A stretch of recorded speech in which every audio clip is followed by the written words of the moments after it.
بسم اللہ الرحمن الرحیم۔ السلام علیکم۔ حاجی نسیم کے گھر سے صبح صبح مجھے خبر ملی کہ حاجی نسیم اس دنیا سے رخصت ہو گئے ہیں۔ مجھے سخت حیرت ہوئی تھی، میں تو ان کی بیٹی کی شادی کی تیاریاں کر رہا تھا۔ حاجی نسیم میرے ہونے والے سسر تھے۔ کل ہی میری ان کی بیٹی کے ساتھ شادی ہونا قرار پائی تھی۔ جب یہ اندھوناک خبر مجھے ملی تو میرے رونگٹے کھڑے ہو گئے تھے۔ حاجی نسیم نہ صرف میرے دل کے بہت قریب تھے بلکہ میرے لیے میری خوشی کا ذریعہ بھی تھے۔ انہوں نے مجھے میری محبت یعنی اپنی بیٹی کے ساتھ ملنے سے روکا نہ تھا بلکہ ہماری شادی دھوم دھام سے کروانے کا سوچا تھا۔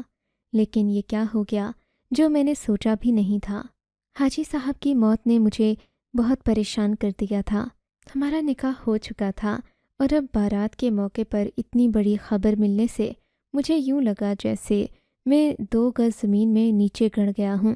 ظاہر ہے میری خوشی کا تعلق میری بیوی کی خوشی سے، جب تک میری بیوی خوش رہتی تو میں بھی خوش رہتا، لیکن اب تو وہ بھی اداس ہو جاتی۔ یوں میں سمجھ گیا تھا کہ میری زندگی کے سب سے خوبصورت دنوں پر میرے سسر کی موت کا سایہ پڑ چکا ہے، لیکن مجھے اس وقت اس بات سے زیادہ حاجی صاحب کو دفنانے کی فکر تھی۔ ان کے کفن دفن کے انتظامات کرنا میرے لیے سعادت کا باعث تھا، اسی لیے میں سب سے پہلے ان کے گھر پہنچا۔ میں نے جا کر قبر والے کو پیسے دیے اور کہا کہ وہ کسی مناسب جگہ پر قبر کھودے اور قبر 3 گز سے کم ہرگز نہ ہو۔ میں نے اسے کھلی قبر بنانے کا کہا تھا۔ شاید یہ میری اپنے سسر کے ساتھ محبت تھی، بلکہ والہانہ محبت تھی، جو میں یہ سب کچھ کرنے پر مجبور ہو گیا تھا۔ لیکن میرے دل میں بہت ساری باتیں تھیں جنہیں میں دبائے ہوئے تھا۔ کفن دفن کے بعد کے معاملات کے بارے میں سوچتا تو میرے سر میں درد اٹھتا، لیکن ابھی میں انہی سوچوں میں گم تھا کہ مجھے ایک عجیب و غریب خبر سننے کو ملی کہ حاجی صاحب کے غسل کا انتظام ہو گیا ہے، بلکہ یہ کہ انہیں نہلا دھلا دیا گیا ہے اور کفن بھی بند کر دیا گیا ہے، بس اب انہیں دفنانا باقی ہے۔ یہ سننے کے بعد مجھے لگا کہ شاید میرے گھر والے یعنی میرے سسرالی مجھے اپنا نہیں مانتے۔ انہوں نے غسل کے لیے مجھے نہیں کہا تھا، حالانکہ ان کا اپنا کوئی بیٹا نہ تھا۔ حاجی نسیم کی بس 3 بیٹیاں ہی تھیں اور 2 غیر شادی شدہ تھیں۔ میری بیوی ہی تھی جس کی ابھی ابھی شادی ہوئی تھی، مگر حاجی صاحب کی بیوہ نے مجھے زحمت دینا مناسب نہیں سمجھا، شاید اس لیے کہ ہمارا نکاح کل ہی ہوا تھا اور آج ہماری رخصتی تھی۔ لیکن ایک بات بڑی عجیب سی تھی۔ حاجی صاحب کی بیگم کہنے لگیں کہ بیٹے حاجی صاحب نے وصیت کی ہے، وہ وصیت میں نماز جنازہ کے بعد بتاؤں گی، فی الحال ان کی نماز جنازہ پڑھ لی جائے، اسی کے بعد دفنانے سے پہلے جنازہ پڑھ لی جائے، اسی کے بعد دفنانے سے پہلے مجھ سے آ کر بات کر لینا اور اجازت طلب کر لینا۔ اپنی ساس کی زبانی یہ بات سن کر میں خاموش ہو گیا تھا۔ مجھے نہیں پتہ تھا کہ میرے سسر نے کیا وصیت کی ہوگی۔ بہرحال نماز جنازہ پڑھا دیا گیا تھا۔ میری ساس نے ایک رکعہ بھجوا دیا جو ہمارے پڑوسی رمضان کے ہاتھ میں تھا۔ رمضان نے بآواز بلند جنازہ گاہ میں وہ رکعہ پڑھنا شروع کر دیا۔ اس پر حاجی صاحب نے اپنے مرنے سے پہلے کی وصیت لکھی ہوئی تھی۔ وصیت ایسی تھی کہ سن کر آپ کے بھی رونگٹے کھڑے ہو جائیں۔ باتیں ہی کچھ ایسی عجیب و غریب تھیں کہ ایک انسان کو دوسرے کی عقل پر شک ہونے لگے۔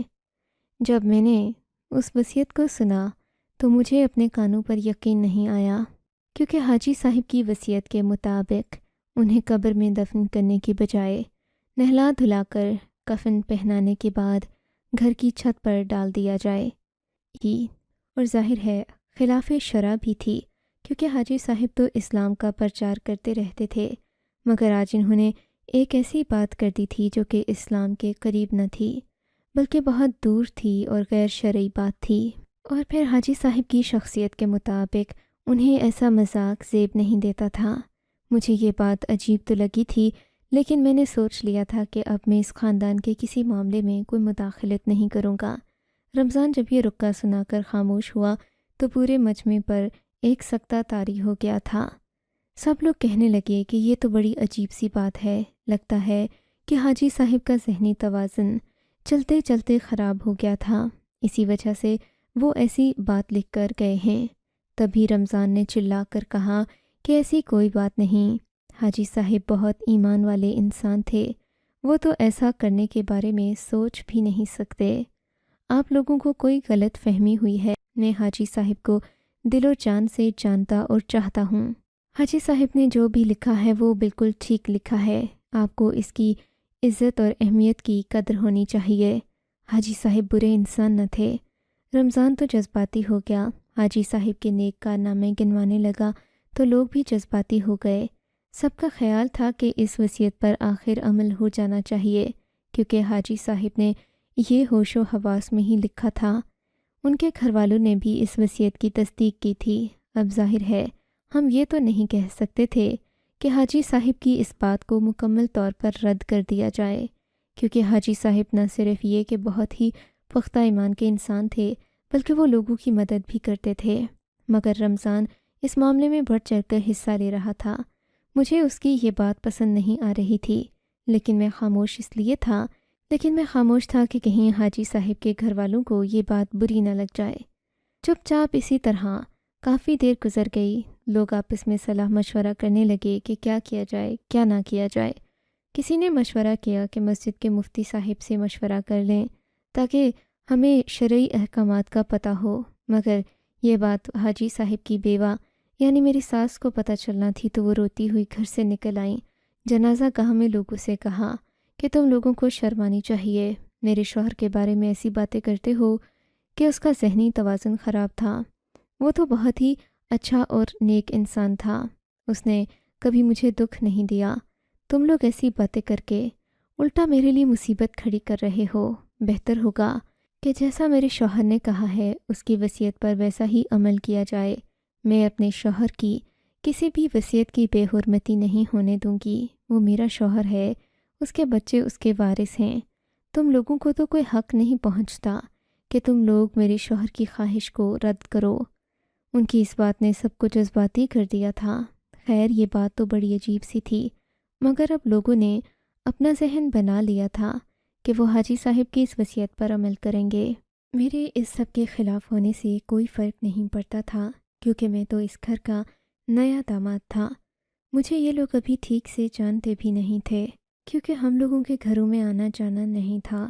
حاجی صاحب کی میت کو تیار کر دیا گیا، اب اسے چھت پر رکھنے کا وقت آ گیا تھا۔ بہرحال یہ انوکھی رسم بھی کر دی گئی۔ ہم سب لوگ حاجی صاحب کے گھر کی طرف چل پڑے۔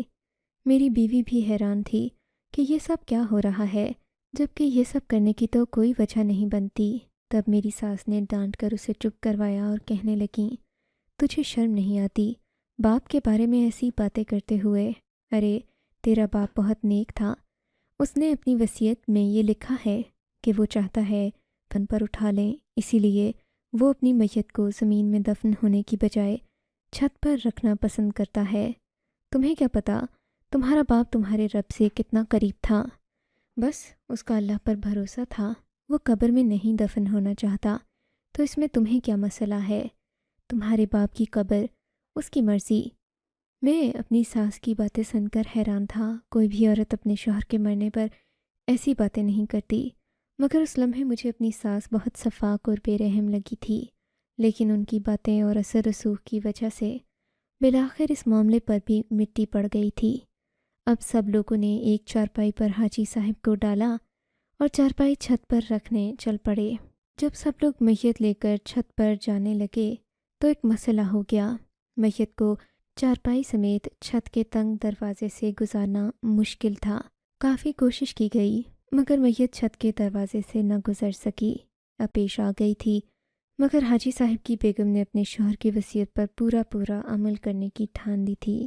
کہنے لگیں کہ گاؤں کی سب سے مضبوط سیڑھی بنوائی جائے، بے شک لکڑی سے بنی ہوئی سیڑھی ہو، لیکن وہ اتنی مضبوط ہو کہ چارپائی کا بوجھ برداشت کر سکے۔ سیڑھیاں بھی 2-3 لگائی جائیں گی جو مضبوط ہوں اور لوہے کی ہوں۔ فٹافٹ ان لوہے کی سیڑھیوں کا بندوبست کر دیا گیا تھا۔ حاجی صاحب کی بیگم نے چارپائی کو پہلے رسیوں سے بندھوا دیا تھا، یہاں تک کہ اگر چارپائی گرے بھی تو میت کو کچھ نہ ہو۔